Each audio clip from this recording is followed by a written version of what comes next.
சிவனே சிவனே சுந்தரம் அவனது அழகோ அழகு. சத்யம் சிவனே சிவனே சுந்தரம் அவனது அழகோ அழகு. சிவனது ஞானம் புரிந்து கொண்டவரிடம் மாயை தோற்றே போகும். சத்யம் சிவம் சுந்தரம் சத்யம் சிவம் சுந்தரம். ஓம் சாந்தி.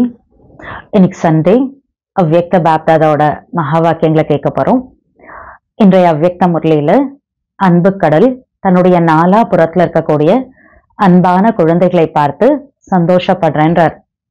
குழந்தைகள் சாக்காரத்துல முன்னால இருந்தாலும் சரி, இல்ல ஸ்தூல ரூபத்துல தூரத்துல இருந்தாலும் சரி, அன்புனால குழந்தைகள் பாபாவுக்கு முன்னால இருக்கிறதா பாபா பாக்குறார்.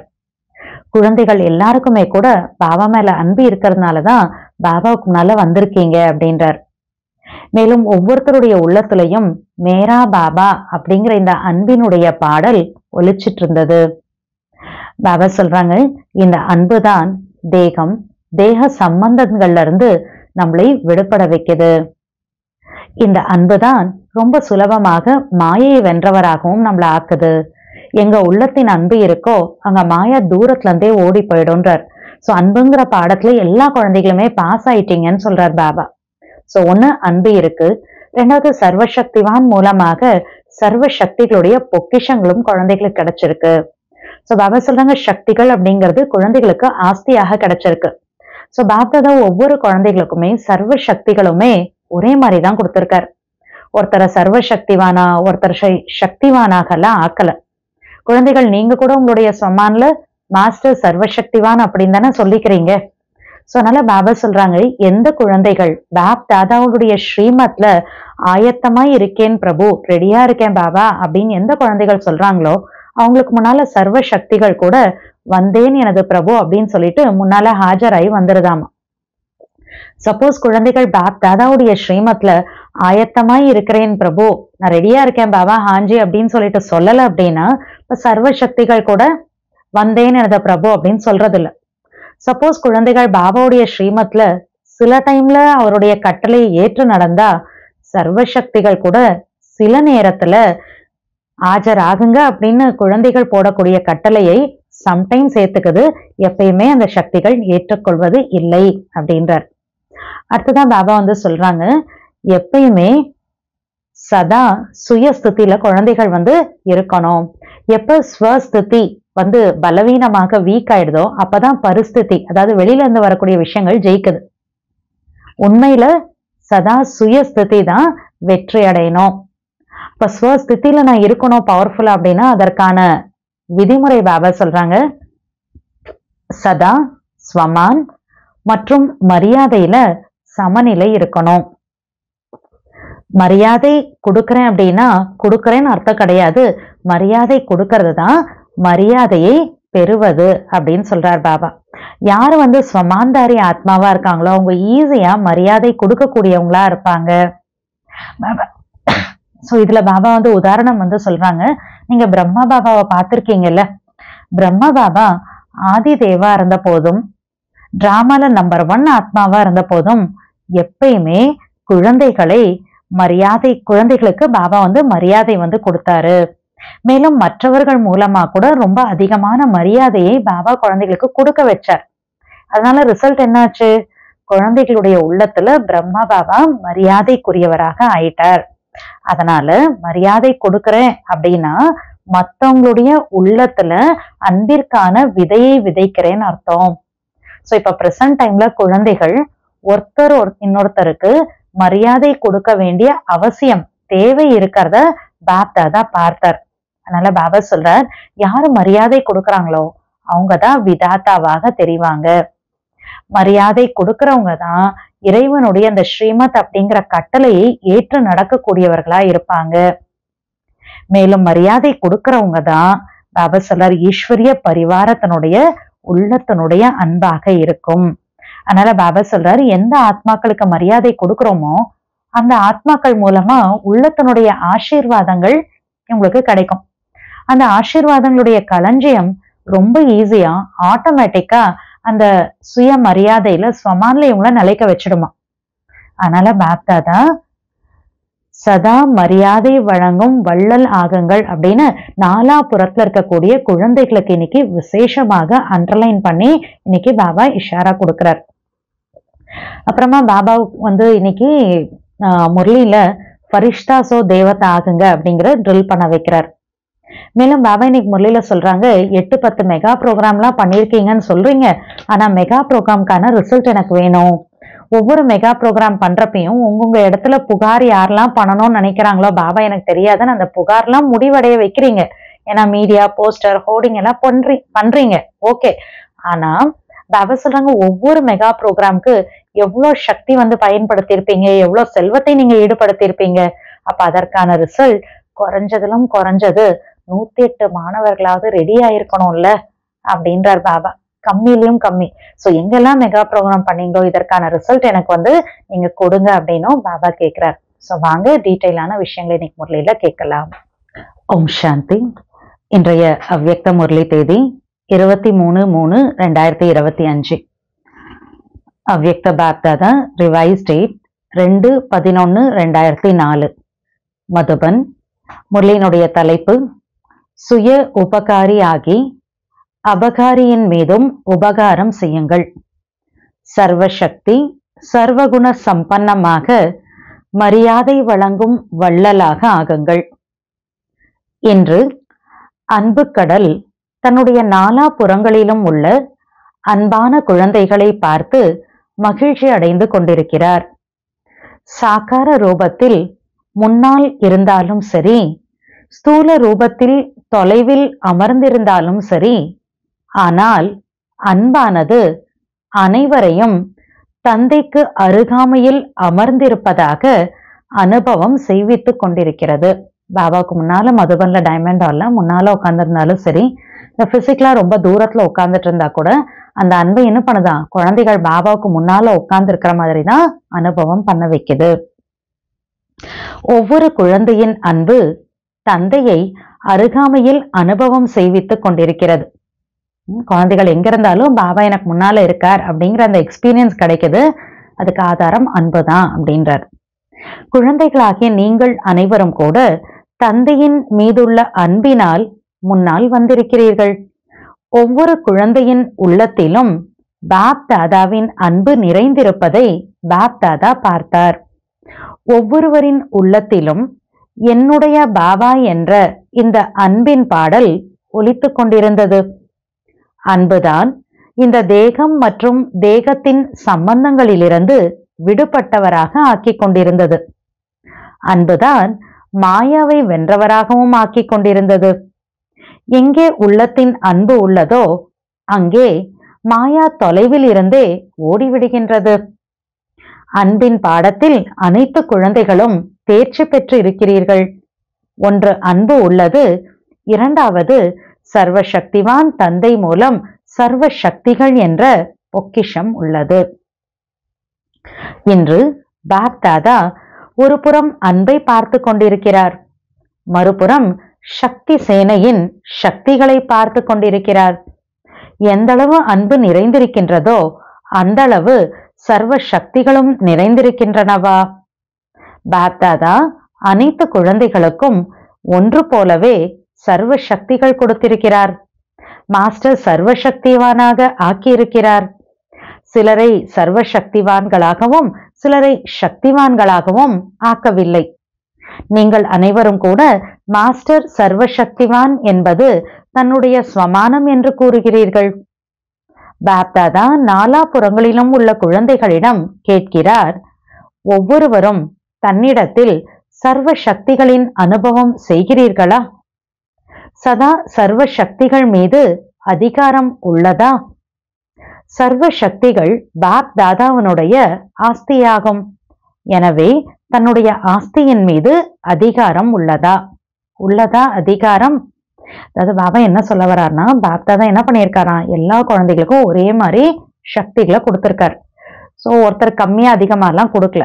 ஸோ எல்லாரும் நம்ம என்ன சொல்லிக்கிறோம், நான் மாஸ்டர் சர்வ சக்திவான் ஆத்மான்னு சொல்லிக்கிறோம். இப்ப மாஸ்டர் சர்வசக்திவான் ஆத்மானா அந்த எல்லா சக்திகள் மீது எல்லா நேரத்துல குழந்தையாகி எனக்கு அதிகாரம் இருக்கா அப்படிங்கிறத செக் பண்ணி பாருங்க அப்படிங்கிறார். டீச்சர் சொல்லுங்கள், அதிகாரம் உள்ளதா? யோசித்து சொல்ல வேண்டும். பாண்டவர்கள் அதிகாரம் உள்ளதா? அதிகாரம் உள்ளதா அல்லது சதா உள்ளதா அல்லது அவ்வப்போது உள்ளதா? சில டைம்ல சக்திகள் நான் மீது எனக்கு அதிகாரம் இருக்கு, சில டைம் இல்ல, அந்த மாதிரி இருக்கா? எந்த நேரம் எந்த சக்தியின் தேவை உள்ளதோ சக்தி சேனையாகிய உங்களுடைய கட்டளையின்படி அந்த சக்தி ஆஜர் ஆகிவிடுகின்றதா? சரியான நேரத்தில் வந்தேன் எனது பிரபுவே என்று கூறுகிறதா? யோசியுங்கள், பாருங்கள். அதிகாரி உத்தரவு பிறப்பிக்கின்றார், மேலும் சக்தி வந்தேன் எனது பிரபுவே என்று சொல்ல வேண்டும். நான் ஒரு சக்தி ஆர்டர் பண்றேன்னா வந்தேன் எனது பிரபு அப்படின்னு சொல்லி இந்த சக்தி எனக்கு நல்லா ஆஜர் ஆகணும். எந்த சக்தியை அழைத்தாலும் நேரம் எப்படியோ சூழ்நிலை எப்படியோ அப்படி சக்தியை காரியத்தில் பயன்படுத்த முடிய வேண்டும். எப்படிப்பட்ட சிச்சுவேஷன் டைமோ அதுக்கு தகுந்தாற் போல் அந்த சக்தியினால காரியத்துல யூஸ் பண்ண முடியணும். அப்பேற்பட்ட அதிகாரி ஆத்மாக்களாக ஆகியிருக்கிறீர்களா? ஏனெனில் தந்தை ஆஸ்தி கொடுத்தார் மற்றும் ஆஸ்தியை நீங்கள் தன்னுடையதாக ஆக்கியிருக்கிறீர்கள். தன்னுடையதாக ஆக்கியிருக்கிறீர்கள் அல்லவா? தன்னுடையதன் மீது அதிகாரம் உள்ளது. எந்த நேரம் எந்த விதிப்படி தேவைப்படுகிறதோ அந்த நேரம் காரியத்தில் பயன்பட வேண்டும். எந்த டைம்ல எந்த மெத்தட்ல தேவையோ அந்த டைம்ல அந்த மெத்தட்ல அது யூஸ் ஆகணும். உதாரணத்திற்கு எக்ஸாம்பிளுக்காக பாபா ஒன்னு சொல்றாங்க. உள்ளடக்கும் சக்தி உங்களுக்கு அவசியமாக உள்ளது மற்றும் உள்ளடக்கும் சக்திக்கு நீங்கள் உத்தரவு பிறப்பிக்கிறீர்கள். நீங்க ஆர்டர் பண்றீங்க உள்ளடக்கும் சக்தி வரணும் அப்படின்னு. நீங்கள் உத்தரவு பிறப்பிக்கிறீர்கள் எனில் ஆர்டர் பண்றீங்க அப்படின்னா உங்களுடைய உத்தரவை ஏற்று வந்தேன் பிரபுவே என்று வருகின்றதா? உள்ளடக்கும் சக்தி வந்தேன் பிரபு அப்படின்னு சொல்லிட்டு நீங்க ஆர்டர் பண்ணோன்னே உங்களுக்கு முன்னால வருதா? வருகிறது என்றால் தலையை அசைத்திடுங்கள், கையை அசைத்திடுங்கள். சில நேரங்களில் வருகின்றதா அல்லது சதா வருகின்றதா? உள்ளடக்கும் சக்தி ஆஜராகிறது, ஆனால் 10 முறை உள்ளடக்கி விட்டேன், ஆனால் 11வது முறை கொஞ்சம் கீழும் மேலுமாக ஆகிறதா? 10 டைம்ஸ் அந்த பவர் வந்தது நான் யூஸ் பண்ணிட்டேன், 11th டைம் கொஞ்சம் மேல கீழே ஆகுது, என்னால உள்ளடக்க முடியல, அப்படியெல்லாம் இருக்கா அப்படின்னு கேட்கிறார். சதா மற்றும் சகஜமாக ஆஜராக வேண்டும். நேரம் கடந்த பிறகு வரக்கூடாது. இதை செய்ய விரும்பினேன் ஆனால் இப்படி ஆகிவிட்டது என்று இது இருக்கக்கூடாது. நான் இப்படி பண்ணணும்னு ஆசைப்பட்டேன் ஆனா இப்படி பிராக்டிக்கலா நடந்துருச்சு அப்படின்லாம் இருக்கக்கூடாதுன்றார். இவர்களையே சர்வ சக்திகளின் அதிகாரி என்று கூறப்படுகிறது. இந்த அதிகாரத்தை பாப் தாதா அனைவருக்கும் கொடுத்திருக்கிறார். ஆனால் சதா அதிகாரி ஆவதில் வரிசை கிரமமாக ஆகிவிடுகின்றனர் என்பது தெரிகிறது. பாபா எல்லாருக்கும் அத்தாரிட்டி அதிகாரம் கொடுத்துட்டார், ஆனா குழந்தைகள் நம்பர் வார ஆகியிருக்கிறாங்கன்னு பாபா பாக்குறார். சதா மற்றும் சகஜமாக இருக்க வேண்டும், இயற்கையாக இருக்க வேண்டும், இயல்பாக இருக்க வேண்டும். அதாவது எந்த சக்தியை எப்ப எந்த நேரத்துல எந்த மெத்தட்ல நான் கூப்பிட்டாலும் அந்த நேரத்துக்கு தகுந்தாற் போல அந்த சிச்சுவேஷனுக்கு தகுந்தாற் போல அந்த சக்தி சதா சகஜமா நேச்சுரல் நேச்சரா அது எனக்கு முன்னால நின்னணும். இதற்கான விதி அப்படி நிக்கணும்னா அதுக்கு நான் என்ன பண்ணணும்? இதற்கான விதி எவ்வாறு தந்தையை பிரபு என்றும் அழைக்கின்றனர், இறைவன் இருக்கின்றார் என்று கூறுகின்றனர், ஆயத்தமாக இருக்கிறேன் எனது பிரபுவே என்று கூறுகின்றனர். எந்த குழந்தை இறைவனின் ஒவ்வொரு ஸ்ரீமத்திற்கும் ஆயத்தமாய் இருக்கிறேன் பிரபுவே என்று கூறி நடக்கின்றாரோ அவருக்கு முன்னால் சர்வ சக்திகளும் வந்தேன் எனது பிரபுவே என்று சொல்கின்றன. எந்த பாபாவுடைய குழந்தைகள் பாபா சொல்லக்கூடிய ஒவ்வொரு ஸ்ரீமத்துக்கும் ஆஞ்சி பாபா, சரி பாபா நான் ரெடி செய்யறதுக்கு அப்படின்னு எந்த குழந்தைகள் சொல்றாங்களோ அந்த குழந்தைகளுக்கு முன்னால எல்லா சக்திகளும் வந்தேன் எனது பிரபு அப்படின்னு சொல்லிட்டு முன்னால ஆஜராயிடும். ஒவ்வொரு கட்டளைக்கும் உத்தரவு ஐயா, ஒவ்வொரு அடியிலும் உத்தரவு ஐயா என்று கூறிக்கொண்டு வரும். அப்படி சொல்லிட்டு வருமா. ஒருவேளை ஒவ்வொரு ஸ்ரீமத்தில் ஆயத்தமாய் இருக்கிறேன் என்பது இல்லை என்றால், ஒவ்வொரு ஸ்ரீமத்திலையும் நான் ரெடியா தயாரா இருக்கேன் அப்படின்னு சொல்லல அப்படின்னா, ஒவ்வொரு சக்தியும் கூட ஒவ்வொரு நேரத்திலும் கூட ஆயத்தமாய் உள்ளேன் பிரபுவே என்று கூற முடியாது. இங்க நான் ஸ்ரீமத்துக்கு நான் ஓகே பாபா, நான் தயாரா இருக்கேன் பாபா அப்படின்னு சொல்லலைன்னா அங்க சர்வ சக்திகள் என்ன பண்ணாதான், நான் ரெடியா இருக்கேன், நான் வந்துட்டேன் உங்க முன்னால பிரபு அப்படின்னு சொல்லிட்டு அந்த சக்திகள் கூட சொல்லாதாமா. ஒருவேளை சில நேரங்களின் தந்தையின் ஸ்ரீமத் மற்றும் கட்டளையை ஏற்று நடக்கிறீர்கள் என்றால் சக்திகள் கூட சில நேரங்களில் உங்களிடம் ஆஜர் ஆகுவதற்கான கட்டளையை ஏற்று நடக்கும். சம்டைம் நான் பாபா ஸ்ரீமத் படி கட்டளை படி நடக்கிறேன், சம்டைம் நடக்கல. அப்ப சக்திகள் என்ன பண்ணுமா, நான் கூப்பிடுறப்ப என்னோட ஆர்டரை சில டைம் அக்செப்ட் பண்ணுமா, சில டைம் அக்செப்ட் பண்ணாதான். அந்த நேரம் அதிகாரி என்பதற்கு பதிலாக அடிமையாகி விடுகின்றனர். எனவே பாப்தாதா இந்த ரிசல்ட்டை சோதனை செய்தார்கள். அதில் என்ன பார்த்தார்? வரிசை கிரமமாக உள்ளனர். அனைவரும் முதல் எண்ணில் இல்லை, வரிசை கிரமமாக உள்ளனர் மற்றும் சதா சகஜமாக இல்லை. சில நேரம் சகஜமாக உள்ளது மற்றும் சில நேரம் கொஞ்சம் கடினமாகவே சக்தி எமர்ஜ் ஆகிறது. அதாவது பாபா ரிசல்ட் பாக்குறப்ப என்ன தெரியுதுன்னா, ஒவ்வொரு சக்திகளும் குழந்தைகள் ஆர்டர் பண்றப்ப ஈஸியா முன்னால வரதில்லை. சில டைம்ல ஈஸியா வருது, சில டைம்ல கொஞ்சம் கஷ்டப்பட்டுதான் அந்த சக்திகள்லாம் முன்னால குழந்தைகள் கிட்ட வெளிப்படுது அப்படின்னு பாபா ரிசல்ட் பாக்குறாரு. ஸோ குழந்தைகள் நம்பர் 1ல இல்லையா, வரிசைக்கிரமா தான் இருக்காங்க இந்த விஷயத்துலன்றார். பாப்தாதா ஒவ்வொரு குழந்தையையும் தந்தைக்கு சமமாக பார்ப்பதற்கு விரும்புகிறார். வரிசை கிரமமாக இருப்பதை பார்க்க விரும்பவில்லை. மேலும் தந்தைக்கு சமமாகுவதே உங்கள் அனைவருடைய லட்சியமும் ஆகும். சமமாக ஆகுவதற்கான லட்சியம் உள்ளதா அல்லது வரிசை கிரமமாக ஆகுவதற்கான லட்சியம் உள்ளதா? ஒருவேளை இதை கேட்டால் அனைவரும் சமமாக ஆக வேண்டும் என்றே கூறுவீர்கள். பாபா கேட்டா என்ன சொல்வோம்? பாப் சமான் ஆகணும் தான் சொல்வீங்க. ஆகையினால் சோதனை செய்யுங்கள். ஒன்று, சர்வ சக்திகள் உள்ளனவா? சர்வ என்பதற்கு அடிக்கோடிடுங்கள். அதாவது சர்வ எல்லா எல்லா சக்திகளும், அந்த சர்வங்கிற வார்த்தையை அண்டர்லைன் பண்ண சொல்றார். சர்வ குணங்கள் உள்ளனவா? தந்தைக்கு சமமான ஸ்திதி உள்ளதா? சில நேரம் சுயத்தின் ஸ்திதி, சில நேரம் ஏதாவது பரிஸ்திதி வெற்றி அடைகிறதா? பரிஸ்திதி ஒருவேளை வெற்றி பெற்று விடுகிறது என்றால் அதற்கான காரியத்தை அறிவீர்கள் தானே. ஸ்திதி பலவீனமாக இருக்கும் பொழுதே பரிஸ்திதியால் யுத்தம் செய்ய முடியும். என்னோட ஸ்வத்தோட ஸ்திதி, சுயத்தினுடைய மனநிலை ஸ்திதி வீக்கா பலவீனமா போகிறப்பதான் என்ன ஆகுமா, சூழ்நிலை பரிஸ்திதி சிச்சுவேஷன் அப்படிங்கிற அந்த ஒரு விஷயம் என்ன பண்ணுமா, என்கிட்ட வந்து சண்டை போடும், யுத்தம் பண்ணும், அது ஜெயிக்கும். சதா சுயஸ்திதி வெற்றி அடைந்தே இருக்க வேண்டும். அதற்கான சாதனம், ஸ்வஸ்திதி எப்பயுமே வீக் ஆகக்கூடாது, ஜெயிக்கணும். ஸ்வஸ்திதி அவ்வளவு ஸ்ட்ராங்கா இருக்கணும். அதற்கான சாதனம், அதுக்கான வழி என்ன? பாபா சொல்றாங்க, சதா ஸ்வமானம் மற்றும் மரியாதையின் சமநிலையில் இருப்பதாகும். சதா ஸ்வமான்ல இருக்கணும், மரியாதையும் கொடுக்கணும். இது ரெண்டுமே சமநிலை ஈக்குவல்ல இருக்கணும். ஸ்வமானதாரி ஆத்மா இயல்பாகவே மரியாதை கொடுக்கக்கூடிய வள்ளலாக இருப்பார்கள். உண்மையில் யாருக்காவது மரியாதை கொடுப்பது என்றால் கொடுப்பதல்ல, மரியாதை கொடுப்பது என்றால் மரியாதை பெறுவது ஆகும். மரியாதை கொடுக்கக்கூடியவர்கள் அனைவருடைய உள்ளத்திலும் தானாகவே மரியாதைக்குரியவர்களாக ஆகிவிடுகிறார்கள். அதுக்கு எக்ஸாம்பிள் பாபா சொல்றார். பிரம்ம பாபாவை பார்த்தீர்கள். ஆதி தேவனாக இருந்த பொழுதிலும் நாடகத்தின் முதல் ஆத்மாவாக இருந்த போதிலும் சதா குழந்தைகளுக்கு மரியாதை கொடுத்தார். தன்னை விடவும் அதிகமாக பிற ஆத்மாக்கள் மூலமாக குழந்தைகளுக்கு மரியாதை கொடுக்க வைத்தார். அவரும் கொடுத்தாரு, மற்றவங்க மூலமா குழந்தைகளுக்கு மரியாதை கொடுக்க வச்சார். ஆகையினால் ஒவ்வொரு குழந்தையின் உள்ளத்தில் பிரம்மா பாபா மரியாதைக்குரியவர் ஆனார். எனவே மரியாதை கொடுத்தாரா அல்லது மரியாதை பெற்றாரா? பிரம்மா பாபா என்ன பண்ணார்? மரியாதை கொடுத்தாரா, வாங்கிட்டாரா?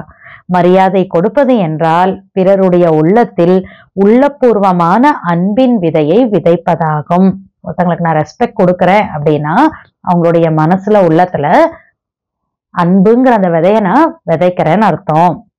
விஸ்வத்திற்கு முன்னால் கூட விஸ்வ கல்யாணக்காரி ஆத்மா என்பது எப்பொழுது ஆத்மாக்களுக்கு அன்போடு மரியாதை கொடுக்கின்றீர்களோ அப்பொழுதே அனுபவம் செய்கிறார்கள். விஸ்வ கல்யாண்காரி ஆத்மான்னு சகாஷ் கொடுக்குறோம். ஆனா அன்போட பண்றப்பதான் அந்த ஆத்மாக்களுக்கு போய் ரீச் ஆகி அந்த ஆத்மாக்களுக்கு அனுபவம் கூட கிடைக்குதுன்றார் பாபா. பாப்தாதா நிகழ்காலத்தில் ஒருவருக்கொருவர் மரியாதை கொடுப்பதற்கான அவசியம் இருப்பதை பார்த்தார். மரியாதை கொடுப்பவர்களே விதாத்தா ஆத்மாவாக தென்படுகிறார்கள். மரியாதை கொடுப்பவர்களே பாப் தாதாவின் ஸ்ரீமத்தை, அதாவது சுப பாவனை மற்றும் சுப விருப்பத்தை ஏற்றுக்கொள்ளக்கூடிய கட்டளைப்படி நடக்கும் குழந்தைகளாக உள்ளனர். மரியாதை கொடுப்பதுதான் ஈஸ்வரிய பரிவாரத்தினுடைய உள்ளத்தின் அன்பு ஆகும். மரியாதை கொடுப்பவர் ஸ்வமானத்தில் சகஜமாகவே நிலைத்திருக்க முடியும். நான் ரெஸ்பெக்ட் கொடுக்குறேன்னா ஈஸியா நல்ல செல்ஃப் ரெஸ்பெக்ட்ல இருக்க முடியும். ஏன்? எந்த ஆத்மாக்களுக்கு மரியாதை கொடுக்கின்றார்களோ அந்த ஆத்மாக்கள் மூலம் உள்ளத்தின் ஆசீர்வாதங்கள் என்ன கிடைக்கின்றனவோ அந்த ஆசீர்வாதங்களின் களஞ்சியமானது சகஜமாக மற்றும் தானாகவே ஸ்வமானத்தின் நினைவை ஏற்படுத்துகிறது. அதாவது ஒருத்தங்களுக்கு நான் ரெஸ்பெக்ட் கொடுக்குறேன், மரியாதை கொடுக்குறேன்னு வைங்களேன், அவங்களுடைய உள்ளத்துல இருந்து அவங்க என்ன பண்ணுவாங்க, எனக்கு பிளெஸிங்ஸ் ஆசீர்வாதங்கள் கொடுப்பாங்க. அப்ப எனக்கு ஆசீர்வாதங்கள் ரிசீவ் ஆகுது. அப்ப எனக்கு கிடைக்கக்கூடிய அந்த ஆசீர்வாதங்கள் என்ன பண்ணுதுன்னா ஈஸியா ஆட்டோமேட்டிக்கா என்னுடைய செல்ஃப் ரெஸ்பெக்ட, சுய மரியாதையை எனக்கு ஞாபகப்படுத்துது. ஆகையினால் மரியாதை கொடுக்கும் வள்ளல் ஆகுங்கள் என்று பாப்தாதா நாலாபுறங்களிலும் உள்ள குழந்தைகளை விசேஷமாக அடிக்கோடு வைத்துக் கொண்டு இருக்கிறார். மரியாதை கொடுக்கக்கூடிய வள்ளலா ஆகணும் அப்படின்னு பாப்தாதா நாலாபுறத்துல இருக்கக்கூடிய குழந்தைகளுக்கு ஸ்பெஷலா இன்னைக்கு விசேஷமா அண்டர்லைன் பண்றேன் அப்படின்றார்.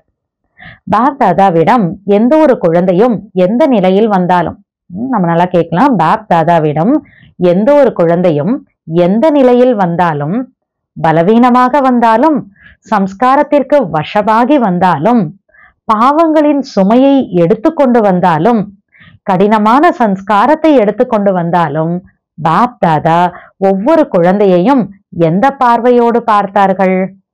குழந்தைங்க எப்படி வந்தாலும் பாபா எப்படி பார்த்தாரா?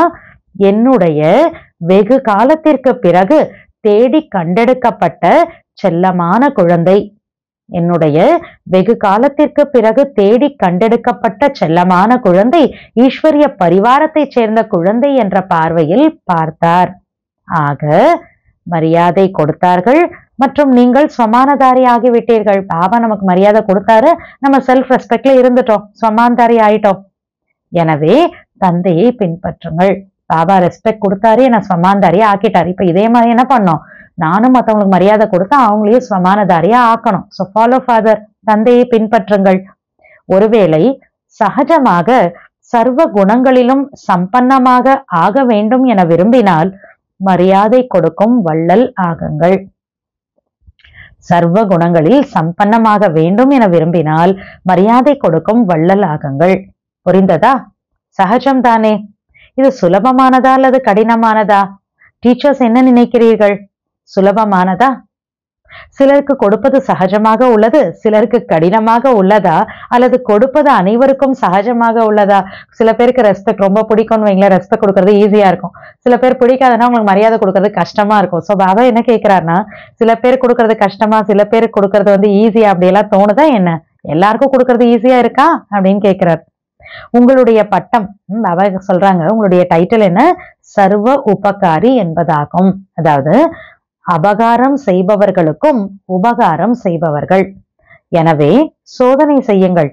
சர்வ உபகாரி திருஷ்டி, விருத்தி, நினைவு இருக்கின்றதா? அதாவது எல்லார் மீதும் உபகாரி, நன்மை செய்யக்கூடிய அந்த பார்வை, உள்ளுணர்வு, நினைவு எனக்கு இருக்கா அப்படின்னு தனக்குள்ள செக் பண்ணி பாருங்க அப்படின்றார். பிறருக்கு உபகாரம் செய்வது என்பது தனக்கு உபகாரம் செய்வது என்பதாகும். மற்றவங்களுக்கு நான் உதவி பண்றேன்னா சுயத்துக்கு பண்ணிக்கிறேன் அப்படின்னு அர்த்தம். எனவே என்ன செய்ய வேண்டும்? மரியாதை கொடுக்க வேண்டும் அல்லவா? வெவ்வேறு விஷயங்களை தாரணை செய்வதற்காக என்ன உழைப்பு செய்கின்றீர்களோ அதிலிருந்து விடுபட்டு விடுவீர்கள். குட்டி குட்டியா நிறைய விஷயம் முடியலன்னா தனித்தனியா எஃபர்ட் போட்டுக்கிட்டே இருப்போம். ஆனா பாபா என்ன சொல்றார், மத்தவங்களுக்கு மரியாதை கொடுக்கக்கூடிய வள்ளலாக ஆயிட்டோம்னா சின்ன சின்னதா நீங்க கஷ்டப்பட்டு முயற்சி பண்ணி உழைச்சிட்டு இருக்கீங்க, அந்த விஷயத்துல இருந்து ஈஸியா நீங்க ஃப்ரீ ஆயிடுவீங்க, விடுபட்டுருவீங்கன்றார். ஏனெனில் நேரத்தின் வேகம் தீவிரம் ஆகி கொண்டிருக்கிறது என்பதை பாப்தாதா பார்த்து கொண்டிருக்கிறார். டைம் வேகமா போகுதுங்கிறத பாபா பாக்குறார். நேரம் காத்து கொண்டிருக்கிறது. நீங்கள் அனைவரும் ஏற்பாடு செய்ய வேண்டும். நேரத்தின் காத்திருப்பை முடிவடைய செய்ய வேண்டும். என்ன ஏற்பாடு செய்ய வேண்டும்? டைம் வெயிட் பண்ணிட்டு இருக்கு, அதோட வெயிட்டிங் டைமை பினிஷ் பண்ணும். அதுக்கு இப்ப என்ன பண்ணணும்? தன்னுடைய சம்பூர்ண தன்மை மற்றும் சமான தன்மையின் வேகத்தை தீவிரப்படுத்த வேண்டும்.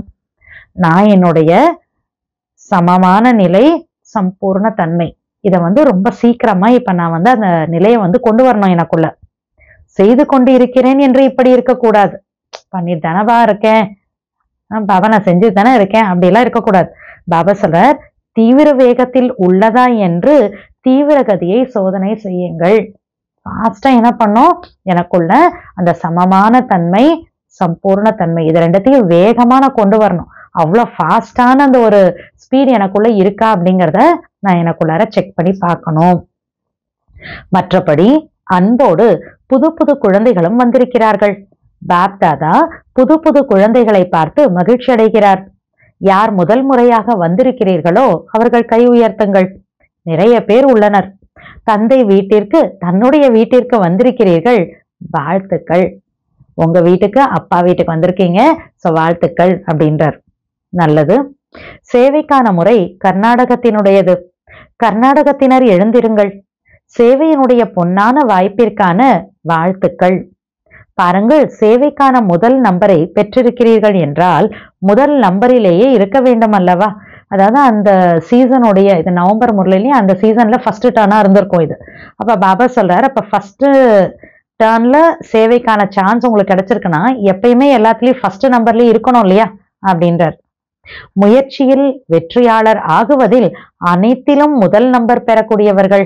இரண்டாம் நம்பர் பெறக்கூடாது, முதல் நம்பர் பெற வேண்டும். செகண்ட்லாம் வரக்கூடாதான், ஃபர்ஸ்ட் நம்பர் தான் வாங்கணும்ன்றார். தைரியம், தைரியம் உள்ளதா? தைரியம் உங்களுடையது மற்றும் 1000 மடங்கு உதவி தந்தையினுடையது ஆகும். ஃபர்ஸ்ட் நம்பர்ல தான் வரணும், செகண்ட் நம்பர் கூட கூடாது. ஆனா அந்த மாதிரி வரத்துக்கு தைரியம் இருக்கா? பாபா சொல்றார், தைரியம் உங்களோடது, 1000 மடங்கு உதவி தந்தையினுடையது ஆகும். நன்றாக வாய்ப்பை பயன்படுத்தி இருக்கிறீர்கள். தங்களுடைய புண்ணியத்தின் கணக்கை நிறைய நிறைய சேமித்து விட்டீர்கள். நல்லது. கர்நாடகத்தில் மெகா புரோகிராம் செய்து விட்டீர்களா? செய்யவில்லையா? ஏன் செய்யல அப்படிங்கிறாங்க. அவசரம் செய்யல அப்படின்னா ஏன் செய்யல மெகா புரோகிராம்? ஏன் செய்யவில்லை? கர்நாடகம் அனைவரை விட முதல் நம்பர் பெற வேண்டும் அப்படின்னு பாபா சொல்றார். உடனே அங்க இருக்கிறவங்க சொல்றாங்க, பெங்களூர்ல இப்ப நாங்க செய்ய போறோம். பாபா சொல்ற, நல்லது. யாரெல்லாம் பெரிய ப்ரோக்ராம் செய்திருக்கின்றீர்களோ அவர்கள் எழுந்திருங்கள். யாரெல்லாம் மெகா ப்ரோக்ராம் பண்ணிட்டாங்களோ அவங்க எல்லாத்தையும் பாபா எந்திரிக்க சொல்றார். எத்தனை நிகழ்ச்சிகள் நடந்திருக்கின்றன, எவ்வளவு மெகா ப்ரோக்ராம்ஸ் நடந்திருக்கு அப்படின்னு கேட்கிறாங்க. அப்ப அங்க சொல்றாங்க 8-10 நடந்து விட்டன, 8-10 மெகா ப்ரோக்ராம்ஸ் எல்லாம் நடந்துருச்சு அப்படின்னு ஆன்சர் பண்றாங்க. பாபா சொல்றாங்க, பாப் தாதா பெரிய ப்ரோக்ராமிற்கான பெரிய வாழ்த்துக்கள் கொடுத்து கொண்டு இருக்கிறார். மண்டலங்கள் எத்தனை உள்ளன? ஒவ்வொரு மண்டலமும் பெரிய ப்ரோக்ராம் செய்ய வேண்டும். ஏனெனில் உங்களுடைய நகரத்தில் புகார் செய்யக்கூடியவர்கள் புகார் செய்ய மாட்டார்கள். பெரிய மெகா ப்ரோக்ராம்ஸ் பண்றப்ப கம்ப்ளைண்ட் பண்றவங்க நாளைக்கு கம்ப்ளைண்ட் பண்ண முடியாது, கம்ப்ளைண்ட் பண்ண மாட்டாங்க அப்படின்றார் பாபா. பெரிய நிகழ்ச்சியில் விளம்பரமும் கூட பெரியதாக செய்கிறீர்கள் அல்லவா? பெரிய ப்ரோக்ராம்னா மீடியா நிறைய பண்ணுவோம் இல்லையா? மீடியா மூலமோ போஸ்டர் மூலமோ ஹோர்டிங் போன்ற வெவ்வேறு சாதனங்களை பயன்படுத்தினீர்கள் என்றால் புகார் குறைந்துவிடும். பாப் தாதாவிற்கு இந்த சேவை பிடித்துள்ளது. போஸ்டர்ஸ், ஹோர்டிங்கு, மீடியா மூலமா நிறைய ஆட் பண்றீங்க, அப்ப நிறைய தெரியாதவங்களுக்கு எல்லாம் பாபாவோட மெசேஜ் போகுது. சோ பாபாவுக்கு இந்த ப்ரோக்ராம் பிடிச்சிருக்கு. ஆனால் என்பது உள்ளது. நிகழ்ச்சியோ பெரியதாக செய்திருக்கிறீர்கள், அதற்கான வாழ்த்துக்கள் உண்டு. பெரிய ப்ரோக்ராம்ஸ் பண்ணிருக்கீங்க, சோ பாபா கங்க்ராச்சுலேட் பண்றார். ஆனால் ஒவ்வொரு நிகழ்ச்சியிலும் குறைந்ததிலும் குறைந்தது 108 மாலை தயாராக வேண்டும். அது எங்கே தயாராகி உள்ளது? 8-10 மெகா ப்ரோக்ராம் பண்ணிட்டோம், சரி கம்ப்ளைண்ட் கூட பண்ண வேண்டியவங்க எல்லாம் கம்ப்ளைண்ட் பண்ண முடியாது, அதெல்லாம் ஓகே தான். ஸோ பாபா கங்க்ராச்சுலேட் பண்ணிட்டார். ஆனா மினிமம் ஒரு 108ஆவது ரெடியா இருக்கணும்ல. அது எங்க வந்திருக்குது? அவங்க எங்க தயாராயிருக்காங்க அப்படின்னு கேட்கிறார். குறைந்ததிலும் குறைந்தது 108, அதிகத்திலும் அதிகமாக 16,000. ஆனால் இவ்வளவு சக்தி என்ன செலவழித்து உள்ளீர்களோ. ஏன்னா ஒரு மெகா ப்ரோக்ராம் பண்ணோம்னா எவ்வளவு எனர்ஜி அதுக்கு பின்னால கொடுக்கணும், எத்தனை பேரோடது கொடுக்கணும் இல்லையா? சோ பாபா சொல்றார், ஆனால் இவ்வளவு சக்தி என்ன செலவழித்து உள்ளீர்களோ, இவ்வளவு செல்வத்தை ஈடுபடுத்தி இருக்கிறீர்கள், அதற்கான ரிசல்ட் குறைந்ததிலும் குறைந்தது 108 தயாராக வேண்டும். இவ்வளவு எனர்ஜி கொடுத்துருக்கீங்க, இவ்வளவு பணத்தை யூஸ் பண்ணிருக்கீங்கன்னா ரிசல்ட்ல குறைஞ்சது மினிமம் ஒரு 108ஆவது ரெடியாக வேணாமா அப்படின்றார். கண்டிப்பா ரெடி ஆகணும்ன்றார் 108ஆவது. அனைவருடைய முகவரியும் உங்களிடம் இருக்க வேண்டும். யாரெல்லாம் ப்ரோக்ராம்ல வந்தாங்களோ உங்க அட்ரஸ்லாம் இருக்கணும்ன்றார். பெரிய நிகழ்ச்சியில் யாரெல்லாம் பிறரை அழைத்து வருபவர்களோ அவர்களிடம் அழைத்து வருபவர்களுடைய அறிமுகமோ இருக்கத்தான் செய்கிறது.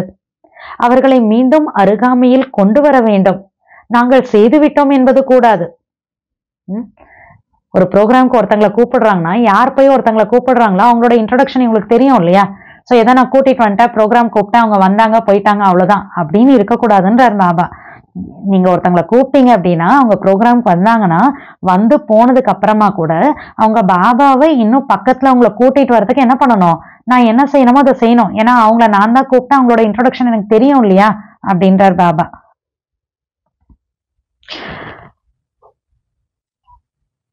யாரெல்லாம் பிறரை பெரிய நிகழ்ச்சிகளில் அழைத்து வருபவர்களோ அவர்களிடம் அழைத்து வருபவர்களுடைய அறிமுகமோ இருக்கத்தான் செய்கிறது. அவர்களை மீண்டும் அருகாமையில் கொண்டு வர வேண்டும். திரும்பவும் அவங்களை இன்னொரு டைம் அவங்கள பாபா பக்கத்துல கூட்டிட்டு வரணும்.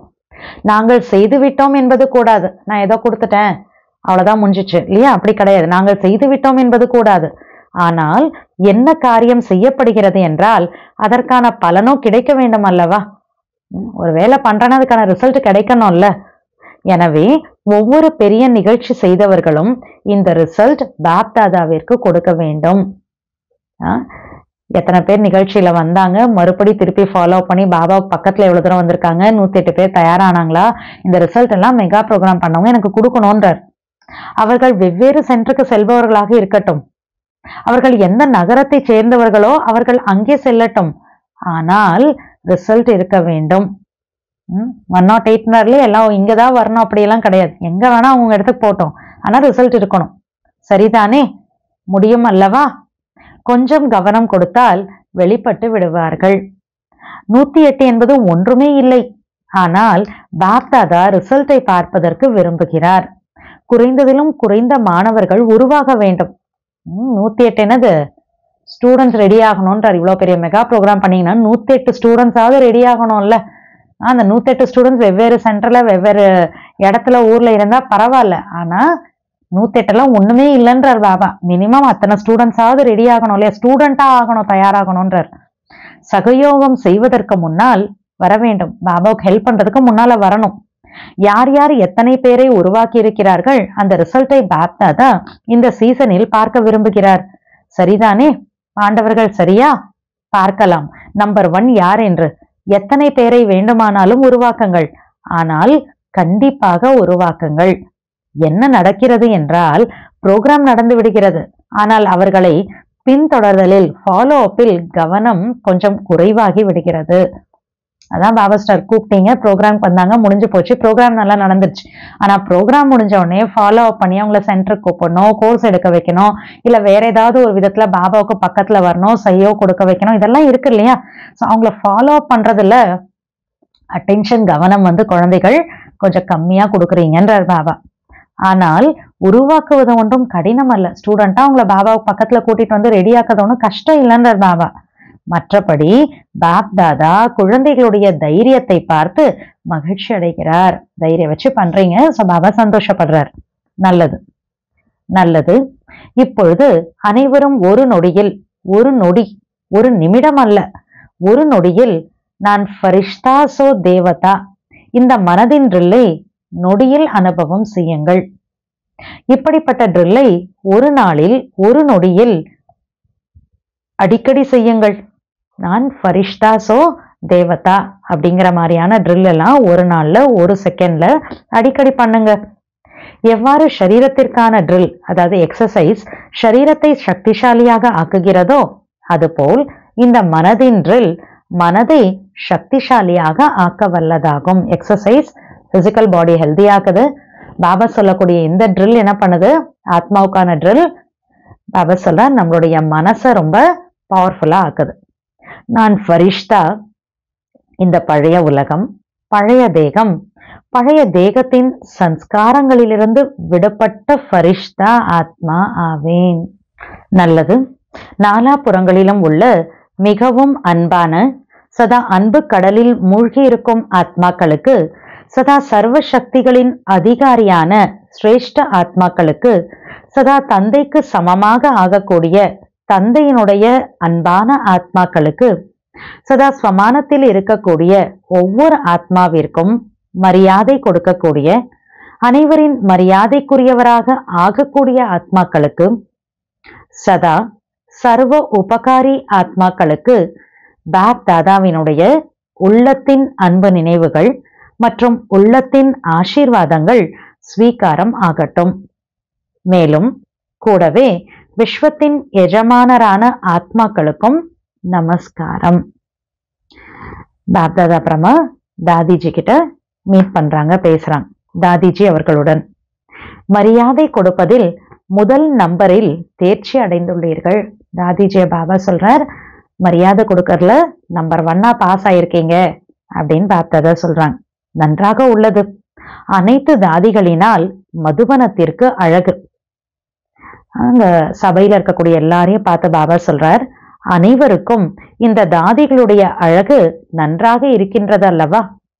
எவ்வாறு தாதிகளின் மகிமையினால் மதுபனத்திற்கு மகிமை ஏற்படுகின்றதோ அவ்வாறு நீங்கள் அனைவரும் தாதி மட்டுமல்ல, தாதிகள் மற்றும் தாதாக்களும் ஆவீர்கள்.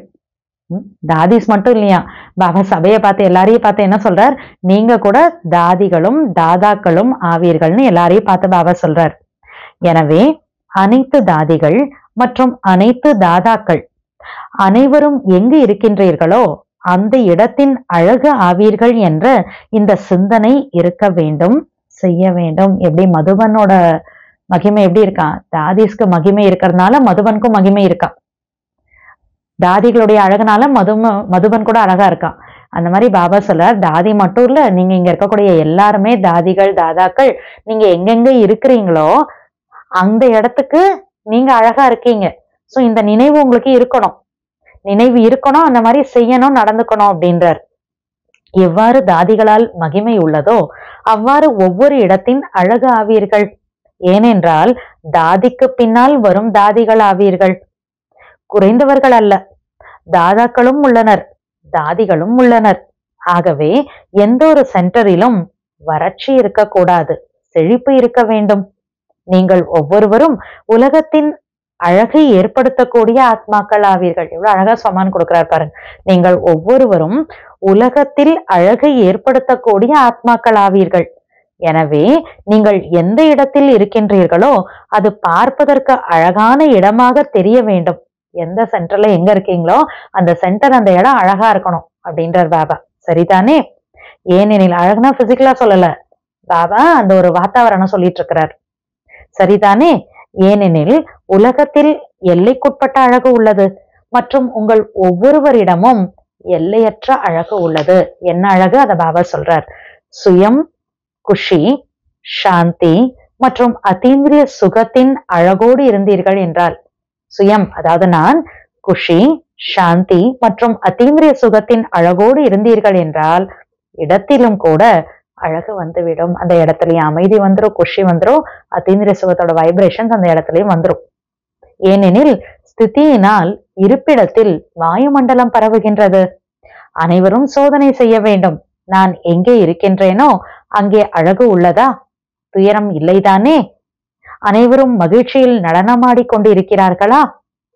இப்படி இருக்கிறீர்கள் அல்லவா? தாதிகளாகி உங்களுடைய வேலையே இதுதான் அல்லவா?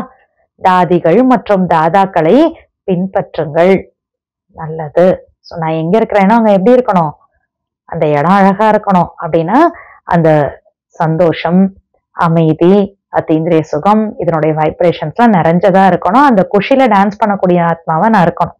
அப்படி இருக்கீங்க தானே அப்படின்றார். நல்லது.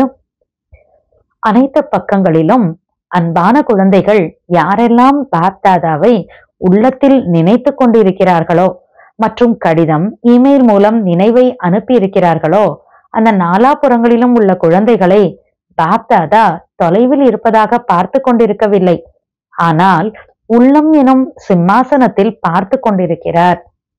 பாபாவுக்கு யாத் பேர் அனுப்பியிருப்பாங்க இல்லையா, அவங்களெல்லாம் தூரத்துல இருக்கிற மாதிரி பார்க்கல, தன்னுடைய உள்ளம்ங்கிற சிம்மாசனத்துல இருக்கிற மாதிரி பாபா அவங்கள பாக்குறார். அனைத்தையும் விட அருகாமையில் இருப்பது உள்ளமாகும். பாப்தாதா உள்ளத்தில் இருந்து நினைவை அனுப்பக்கூடியவர்களுக்கும் மற்றும் நினைவை அனுப்பவில்லை ஆனால் நினைவில் இருப்பவர்கள் அனைவரையும் இதய சிம்மாசனதாரியாக பார்த்து கொண்டிருக்கிறார். யாரெல்லாம் யாத்தியார் அனுப்புனாங்களோ அவங்களுக்கு பாபா இதய சிம்மாசனதாரியா பாக்குறார். ரெண்டாவது யாத்தியார் அனுப்பல, ஆனா பாபாவோட நினைவுல இருக்காங்க. சோ அவங்களையும் பாபா என்ன பண்றாராம், இதய சிம்மாசனதாரியா பார்த்துட்டு இருக்கேன்றார். பதில் கொடுத்து கொண்டிருக்கிறார். தூரத்தில் அமர்ந்திருந்தாலும் நம்பர் 1 தீவிர முயற்சியாளர் பவ அப்படின்னு பாப்தாதா உங்களுக்கு ரிட்டர்ன்ல பாபா ஆன்சர் பண்ணி கொடுத்துட்டு இருக்கார். இன்னைக்கு முரளியோட வருதான். கவனக்குறைவு என்ற தூக்கத்திற்கு விவாகரத்து கொடுக்கக்கூடிய தூக்கத்தை வென்றவராக சக்கரவர்த்தியாக ஆகுக. கவனக்குறைவு என்ற தூக்கத்திற்கு விவாகரத்து கொடுக்கக்கூடிய, டைவர்ஸ் கொடுக்கணும் கவனக்குறைவுக்கு, தூக்கத்தை வென்றவராக சக்கரவர்த்தியாக ஆகுக. சாட்சாத்கார மூர்த்தி ஆகி பக்தர்களுக்கு சாட்சாத்காரம் செய்விப்பதற்காக, அதாவது சக்கரவர்த்தி ஆகுவதற்காக தூக்கத்தை வென்றவர் ஆகுங்கள். எப்பொழுது விநாச காலம் மறக்கின்றதோ அப்பொழுதே கவனக்குறைவு என்ற தூக்கம் வருகிறது. அதாவது கேர்லெஸ்ஸா இருக்கிறது, கவனக்குறைவா அலட்சியமா நான் இருக்கேன்னா அது ஒரு தூக்கமா. அந்த தூக்கம் எப்ப வருதா, விநாசம் ஆக போகுதுங்கிற விஷயம் மறந்து போயிடுச்சுன்னா இந்த கவனக்குறைவு வந்துருதான். பக்தர்களின் கூக்குரலை கேளுங்கள், துக்கமான ஆத்மாக்களின் துக்கத்தின் அழுகையை கேளுங்கள், தாகமான ஆத்மாக்களின் பிரார்த்தனையின் வேண்டுதலை கேளுங்கள். அப்பொழுது ஒரு பொழுதும் கவனக்குறைவு என்ற தூக்கம் வராது. எனவே இப்பொழுது சதா விழித்திருக்கும் ஜோதியாகி, அதாவது சதா சுடர்விட்டெரியும் ஜோதியாகி கவனக்குறைவு என்ற தூக்கத்திற்கு விவாகரத்து கொடுங்கள் மற்றும் சாட்சாத்கார மூர்த்தி ஆகுங்கள். ஸ்லோகன்: உடல் மனம் பொருள் எண்ணம் சொல் செயல். உடல் மனம் பொருள் எண்ணம் சொல் செயல் எவ்விதத்திலாவது தந்தையின் காரியத்தில், ஏதாவது ஒரு மெத்தட்ல தந்தையின் காரியத்தில் சகயோகி ஆனீர்கள் என்றால் சகஜ யோகி ஆகிவிடுவீர்கள். உடல் மனம் பொருள் எண்ணம் சொல் செயல் ஏதாவது ஒரு ஆங்கிள்லயாவது பாபாவுடைய உதவியாளரா நான் அவருடைய காரியத்துல ஆயிட்டேன்னா சகஜ யோகியாக ஆயிடுவீங்கன்றார். சகயோகி ஆயிட்டோம்னா சகஜ யோகி ஆயிடுவீங்க அப்படின்றார். இன்னைக்குரிய அவ்வியக்த சமிக்ஞை: சத்தியம் மற்றும் பண்பு நிறைந்த கலாச்சாரத்தை தனதாக்குங்கள். தந்தையை காட் இஸ் ட்ரூத், அதாவது கடவுள் சத்தியமானவர் என்று கூறுகிறார்கள். சத்தியம்தான் தந்தைக்கு பிரியமானது ஆகும். சத்தியமான உள்ளத்தால் இறைவன் மகிழ்ச்சி அடைகிறார். எனவே இதய சிம்மாசனதாரி சேவாதாரி குழந்தைகளுடைய சம்பந்தம் தொடர்பில் ஒவ்வொரு எண்ணம் மற்றும் பேச்சில் உண்மையும் தூய்மையும் புலப்படும். பாபாவுடைய இதய சிம்மாசனதாரியா இருக்காங்க, சேவாதாரி குழந்தைகளா இருக்காங்கன்னா அவங்க சம்பந்தம் தொடர்புல ஒவ்வொரு தாட்ல ஒவ்வொரு பேச்சுல கூட உண்மை தூய்மை புலப்படும்.